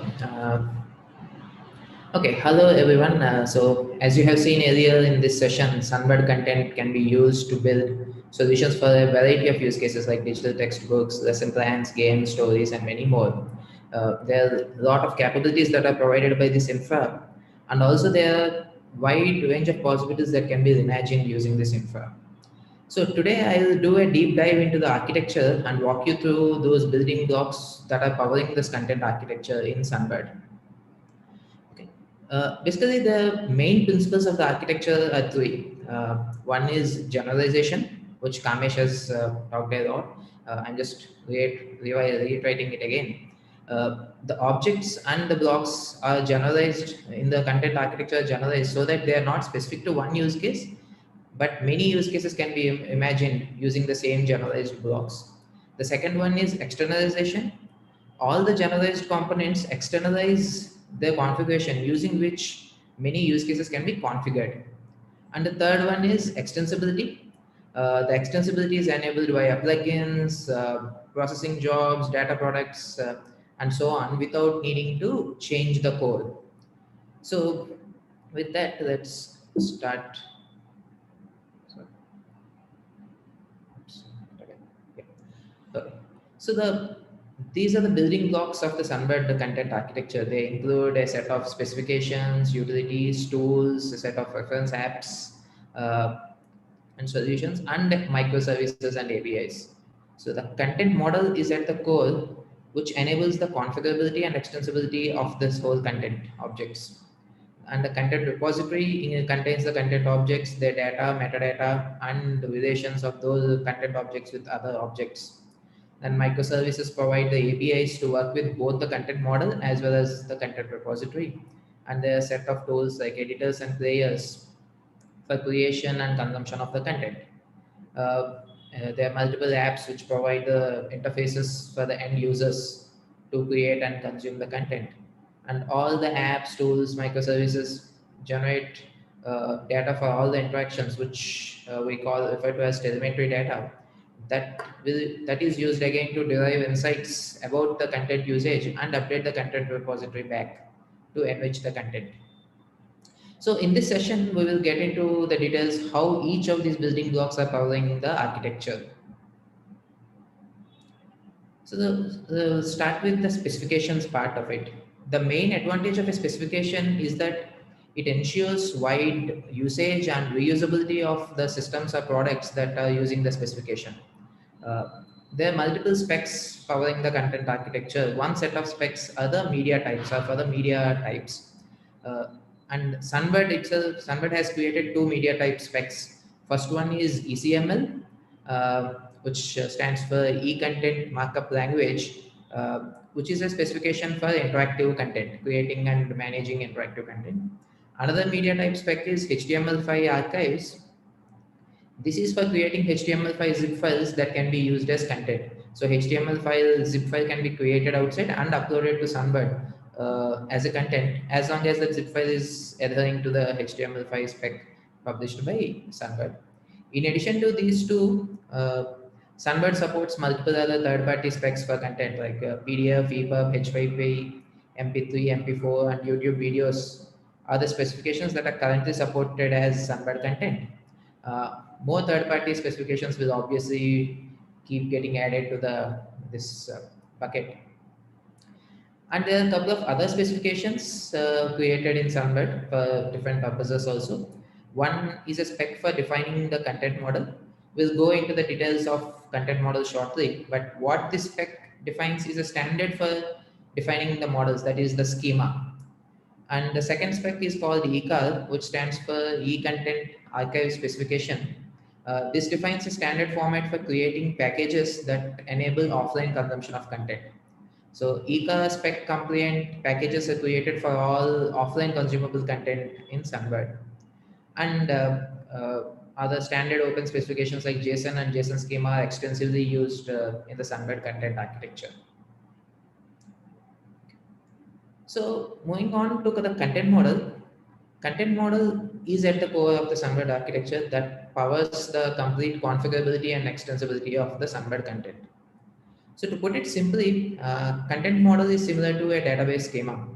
We define data tables, columns, primary and foreign keys for a normal database. Here we can define the schema similarly for a content.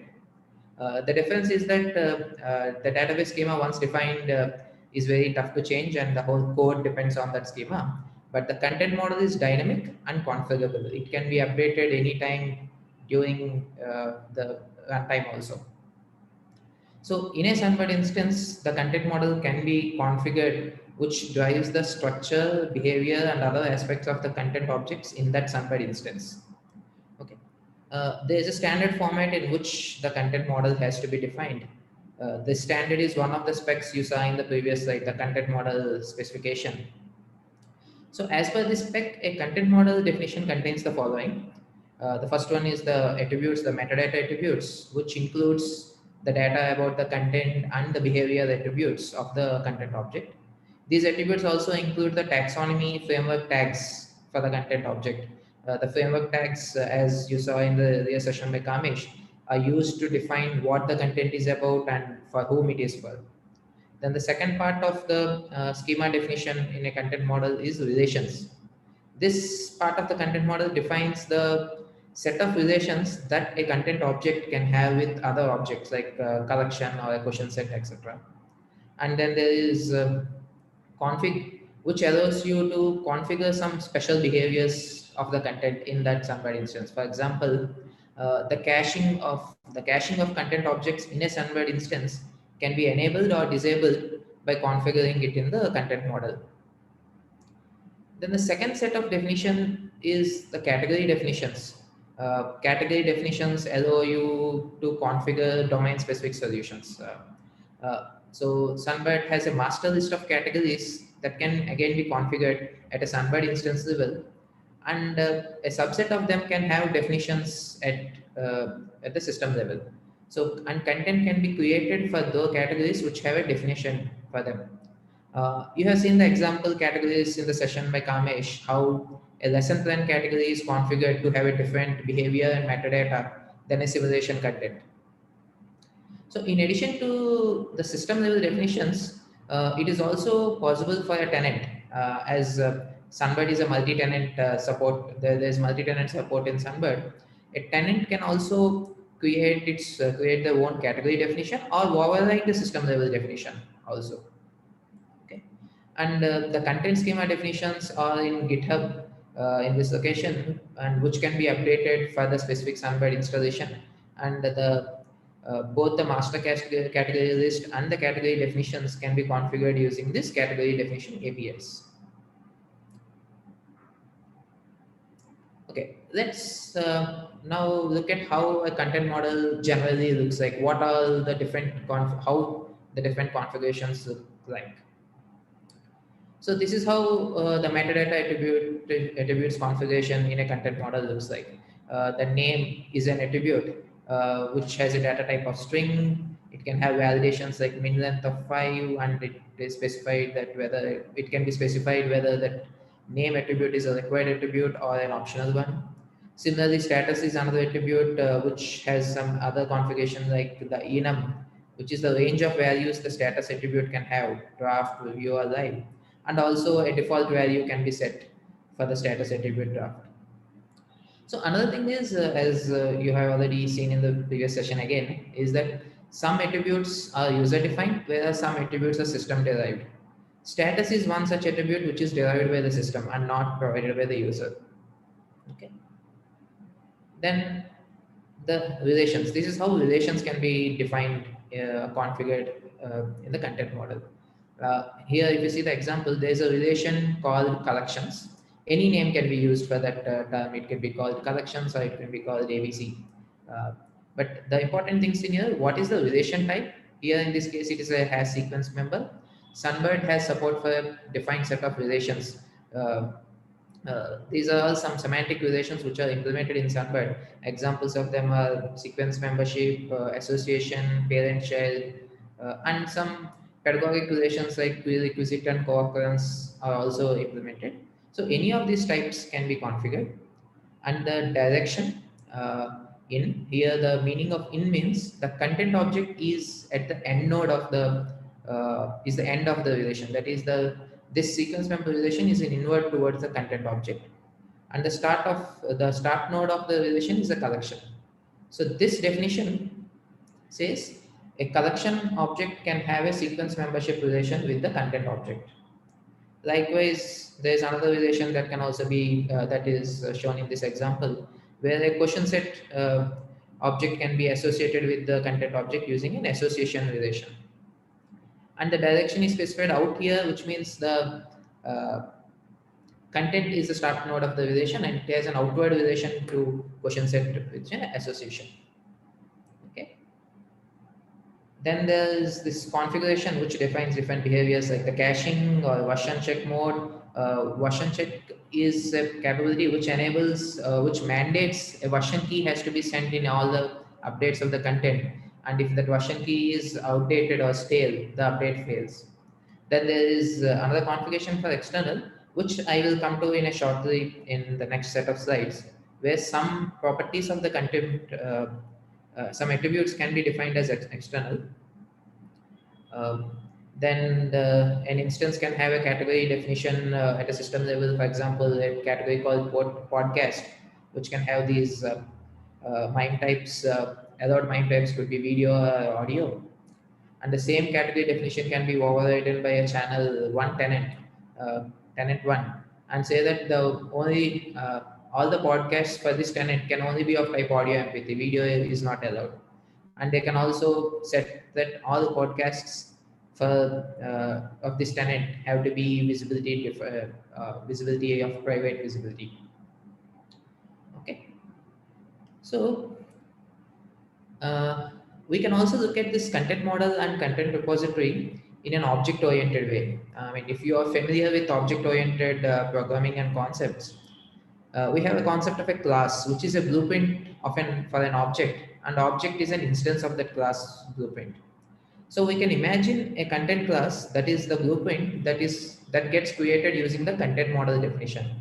So based on the definition which we saw earlier, a class contains something like this. The part metadata, and the metadata can have different categories of metadata: general, lifecycle, ownership. Then the other part of the class will be the taxonomy, which can have two types of taxonomy tagging: organization framework, which tells what the content is about, and target frameworks, which gives who the content is for. Then relations could be another part of the class, and the different types of relations as configured in the content model are the other properties of that relations. And finally, we have categories. So Sunbird content repository allows you to tag two types of categories for every content object. One is the primary category and other is additional categories. Primary category defines the behavior of the content object, like what MIME type, whether it is trackable, visibility, and other things, and also discoverable by the primary category. In addition, the Sunbird content infrastructure allows you to define multiple additional categories for the content object. This means the same content can be discoverable under as those categories also. So this is the typical structure of a content. Now, this is how a content object looks like. The instance of the content looks like in an object-oriented world. So the metadata will have absolute values like name is XYZ, MIME type is MP4, status live, channel ABC, and the taxonomy tagging has NCRT, English, class, and maths. Then this content has relations with two collection set, and this content has a primary category tagging as podcast, but also additional category taggings like this, which allows the same content object to be available under those categories also in consumption. Moving on, so far we have seen the structure of the content. Now let's see the storage, how it is stored. The storage of the content is designed in such a way that the optimal storage structures are used for different parts of the content. This makes both the storage and retrieval of the content efficient. So the content object is stored in a graph store as a node, The attributes are stored as properties of the node, and relations are represented using edges. The graph is a directed graph. It allows you to query and navigate the graph using those edges on both the directions. For example, I can query all the content that are part of a collection by traversing the relation in one direction, and I can also get all the collections which are using this content by traversing the membership relation in the reverse direction.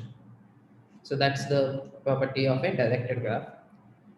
Then the external store is mainly used to store those attributes of the content that have very large values.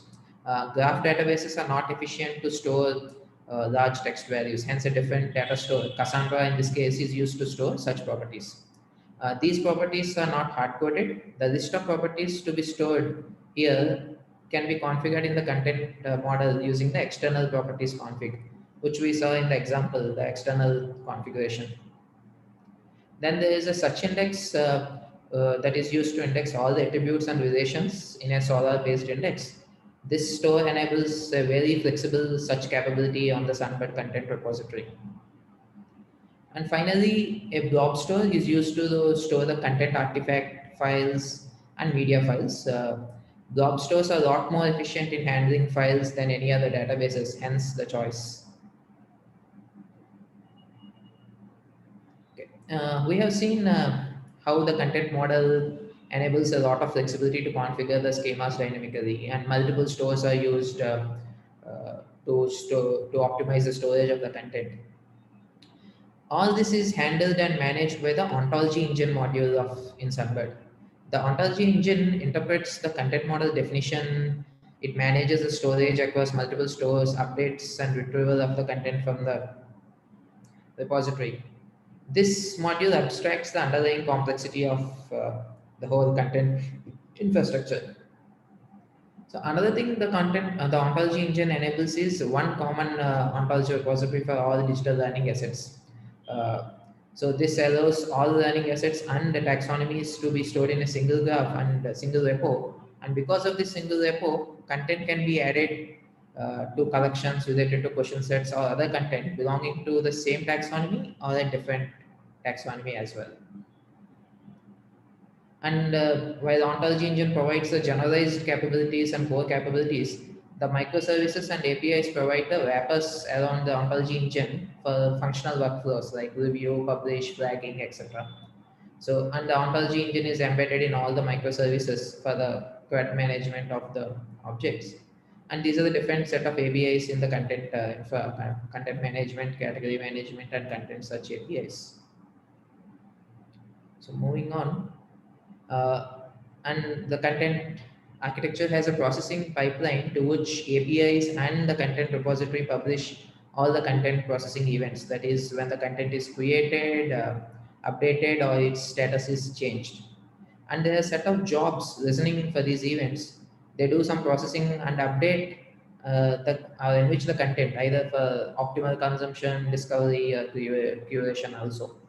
Some example jobs are these search indexer, which listens for every update on the content and indexes that updated data into the search index to enable searching on that new updated data. There is a video streaming job which for every MP4 content that is published, this job picks up that MP4 and creates a streaming version of that MP4.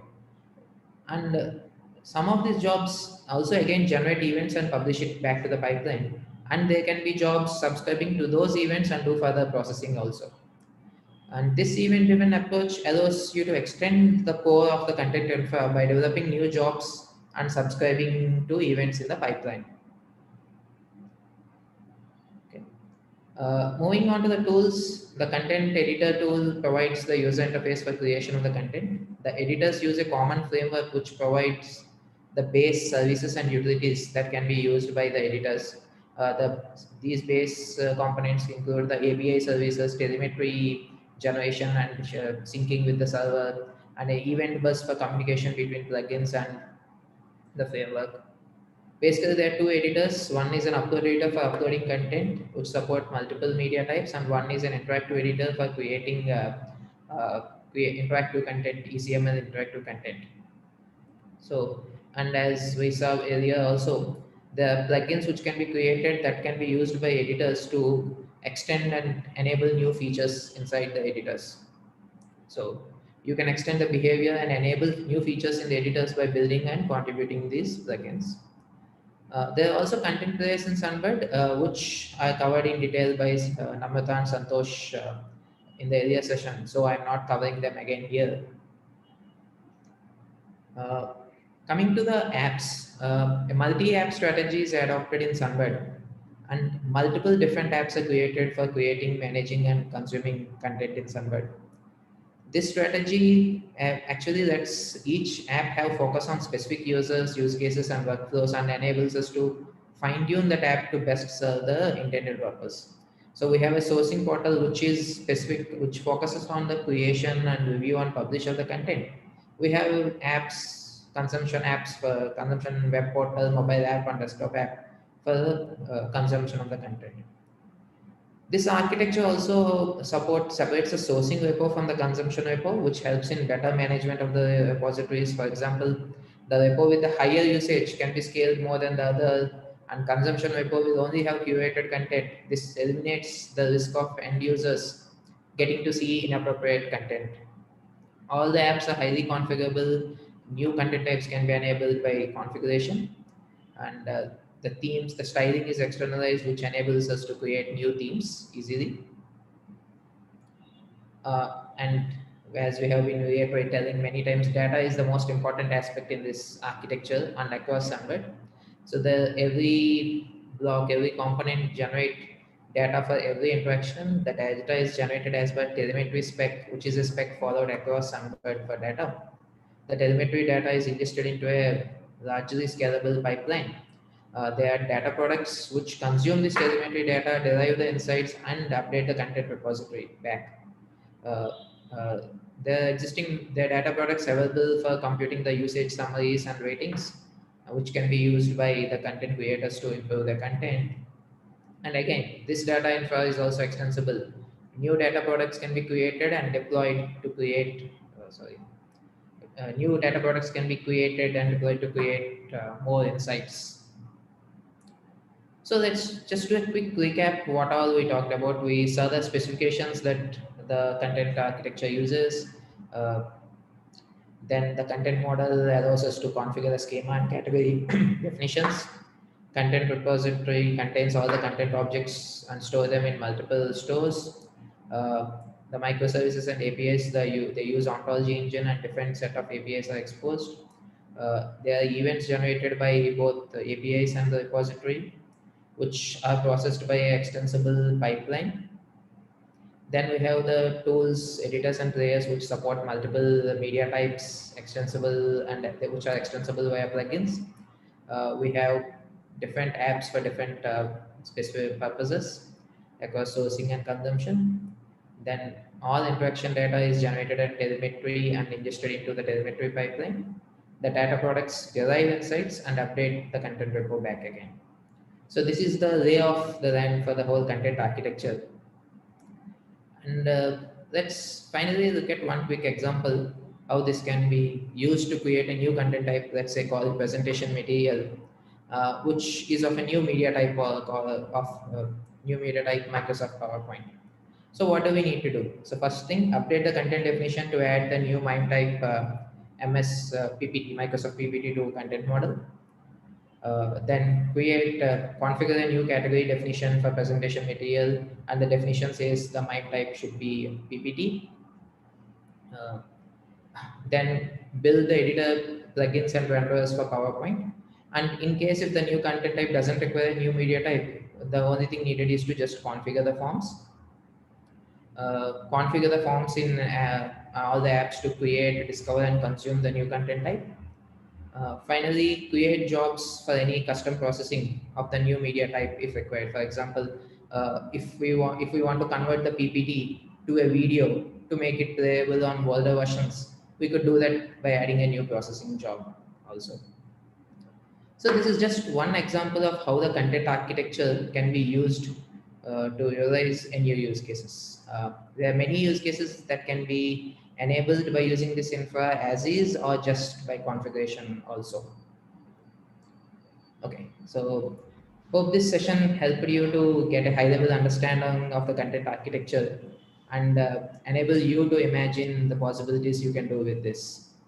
So thank you for joining in, and so we can Alok, back to you if there are any questions.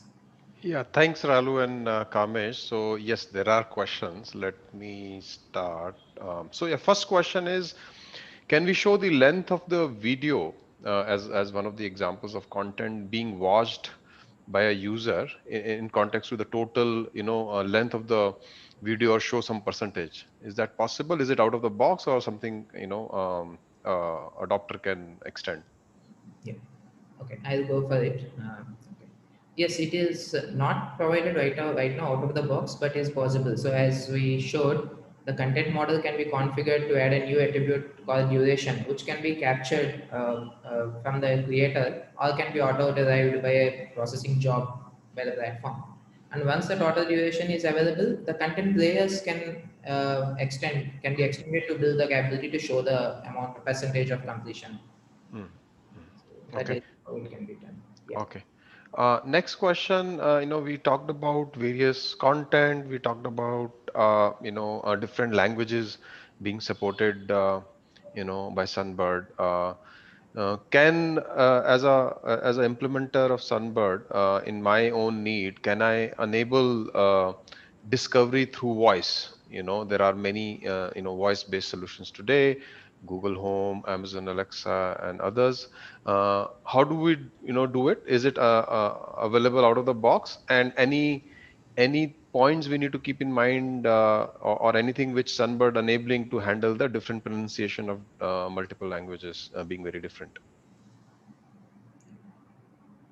Kamesh. Okay. Kamesh, you want to go or shall I? Go ahead, Ral. Yeah. So yeah, so as we saw, content has both the parts, right? The data and the metadata. Mhm. Uh, so the metadata defines the structure of the content and sorry, data and the schema of the content. Uh, we have so far provided different such interfaces as Kamesh shown by text, by QR code indexing, and all those things. So basically, these interfaces are converting the whatever the users input into a format understandable by the content search API.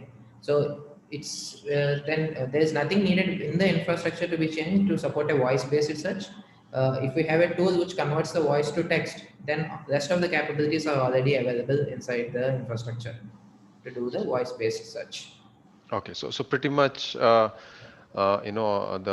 adopter can extend the existing Sunbird to enable the voice-based discoveries. Is that Yeah. correct? Yes, yes. Okay, okay. Another question: blob setting is public and it allows the content to be downloadable. Does Sunbird allow the implementer to enable a private access blob for content storage? Yes, right now that out-of-box Sunbird only works with public blob storage. Um, we are working, there's a feature to enable private content in Sunbird out of the box also. But there is an adapter who already did that. They took the Sunbird, they used a private blob storage to store the content, and they enhanced the consumption apps to send an authentication token to get the content from the private blob storage. So Okay, it's definitely possible. Yeah. okay. So again, implementer can Yeah. enable this. And as I said, one implementer already did that. It's Okay. not open source though, but yeah, Sure, use sure. that. Okay, understood. The other question, we talked about translation and how, India, has multiple different languages.